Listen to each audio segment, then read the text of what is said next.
एक बार देव ऋषि नारद के मन में यह अभिमान पैदा हो गया कि वे ही भगवान विष्णु के सबसे बड़े भक्त हैं। वे सोचने लगे, मैं रात दिन भगवान विष्णु का गुणगान करता हूँ, फिर इस संसार में मुझसे बड़ा भक्त और कौन हो सकता है। किंतु पता नहीं श्री हरि मुझे ऐसा समझते हैं या नहीं। यह विचार कर नारद भगवान विष्णु के पास क्षीर सागर में पहुँचे और उन्हें प्रणाम किया। विष्णु जी बोले, आओ नारद, कहो कैसे आना हुआ। नारद बोले, भगवान मैं आपसे एक बात पूछने आया हूँ। भगवान विष्णु बोले, नारद मैं तुम्हारे मन की बात जानता हूँ, फिर भी तुम्हारे मुंह से सुनना चाहता हूँ।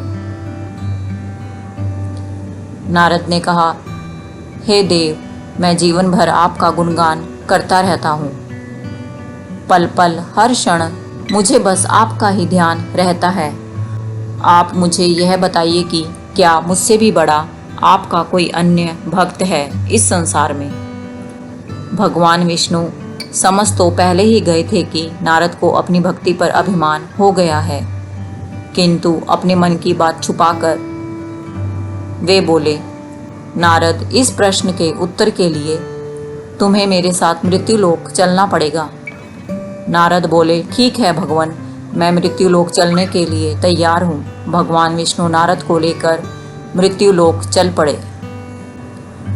धरती पर पहुंचकर दोनों ने किसान का भेष धारण किया और एक गांव के किनारे बनी एक झोपड़ी की ओर चल पड़े। विष्णु बोले, नारद मेरा एक बहुत बड़ा भक्त इस कुटिया में रहता है।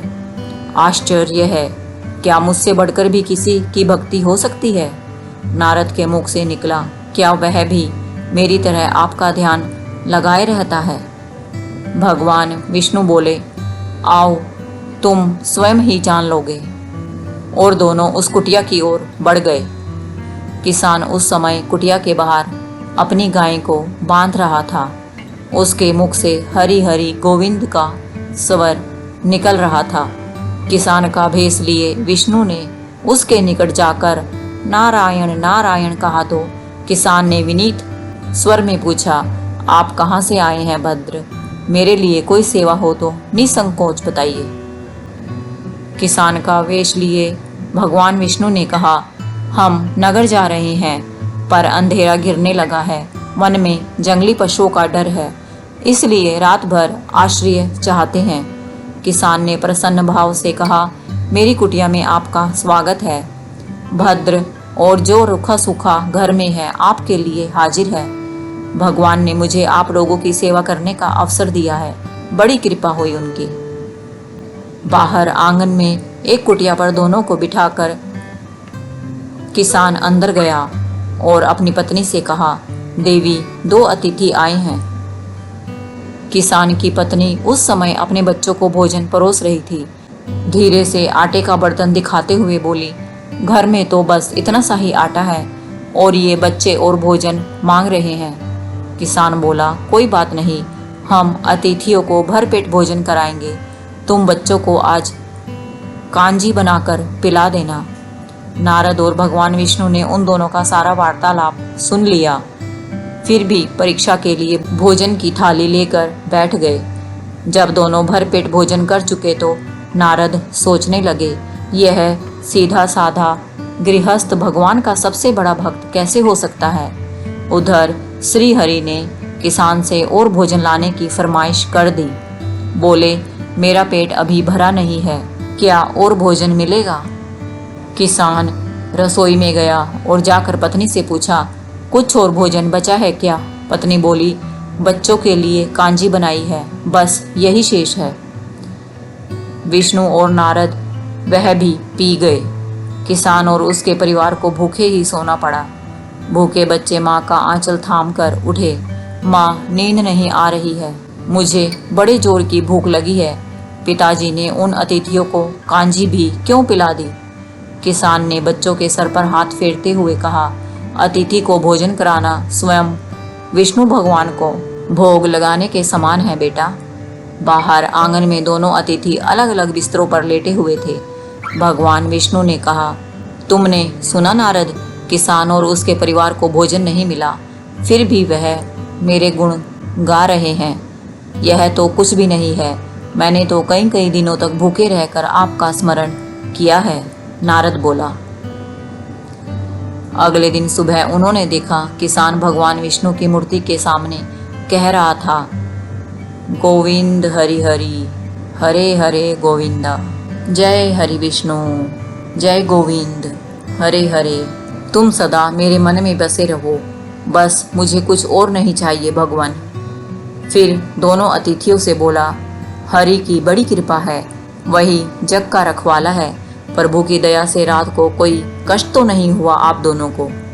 जब तक आपका जी चाहे तब तक आप दोनों यहाँ रह सकते हैं। मैं खेत पर जा रहा हूँ। किसान का भेष लिए श्री हरि बोले, हम भी तुम्हारे साथ चलेंगे यदि तुम्हें कोई आपत्ति न हो तो। नारद और विष्णु भगवान किसान के साथ उसके खेत पर गए। किसान बोला, यही है अपना खेत, अब मैं अपना काम करूँगा। गोविंद हरि हरि। नारद बोले, तुम तो सत्पुरुष हो, भगवान के बड़े भक्त हो, हर घड़ी उनका नाम लेते रहते हो। किसान बोला, अरे कहाँ, काम से जब भी थोड़ा बहुत समय मिलता है तभी उनका नाम लेता हूँ। नारद ने पूछा, कब कब मिलता है समय? किसान बोला, सुबह उठता हूँ तब, रात को सोता हूँ तब, और दिन में जब भी काम से समय मिल जाए। ओह समझा, नारद के मुख से निकला। दोनों जब किसान से विदा लेकर चले तो नारद ने व्यंग्यात्मक स्वर में कहा, आपने सुना भगवान, वह सुबह शाम 2 बार ही आपका स्मरण करता है, जबकि मैं हर समय ध्यान करता हूँ, फिर भी आप उसे महान भक्त बताते हैं। नारद की बात सुनकर श्री हरि चुप रहे, किंतु मन ही मन उन्होंने कहा, कारण भी जान जाओगे नारद। विष्णु ने एक कलश को तेल से लबालब भरकर नारद को दे दिया और बोले, नारद इसे अपने सिर पर रखकर बिना हाथ लगाए सामने वाली पहाड़ी तक ले चलो। ध्यान रहे इस कलश में रखे तेल की एक बूंद भी जमीन पर गिरने न पाए। नारद बोले, यह कार्य तो सहज नहीं है। यह कहकर नारद ने कलश सिर पर रख लिया और पहाड़ी की ओर चल दिए। नारद पहाड़ी तक गए और लौट आए। विष्णु बोले, लौट आए नारद, ठीक है, अब यह बताओ कि इतनी दूर जाने और आने में तुमने कितनी बार मेरा स्मरण किया? नारद बोले, एक बार भी नहीं भगवान, करता भी कैसे, मेरा सारा ध्यान तो तेल और कलश की तरफ लगा हुआ था। श्री हरि बोले, अब तुम ही सोचो, वह किसान दिन भर कठिन परिश्रम करता है, फिर भी 2-4 बार मेरा स्मरण जरूर करता है, और तुम एक बार भी मेरा स्मरण नहीं कर पाए। विष्णु भगवान की बात सुनकर नारद के अंतर्मन के चक्षु खुल गए। वह श्री हरि के चरणों में गिरकर बोले, मान गया प्रभु, जो संसार के झंझटों में रहकर भी आपका स्मरण करते हैं, वे ही सबसे बड़े भक्त हैं। दोस्तों, कहानी पसंद आई है तो इसे लाइक करो, शेयर करो, और यदि आप चैनल पर नए हैं तो इसे सब्सक्राइब करना ना भूलें। जय हरि विष्णु।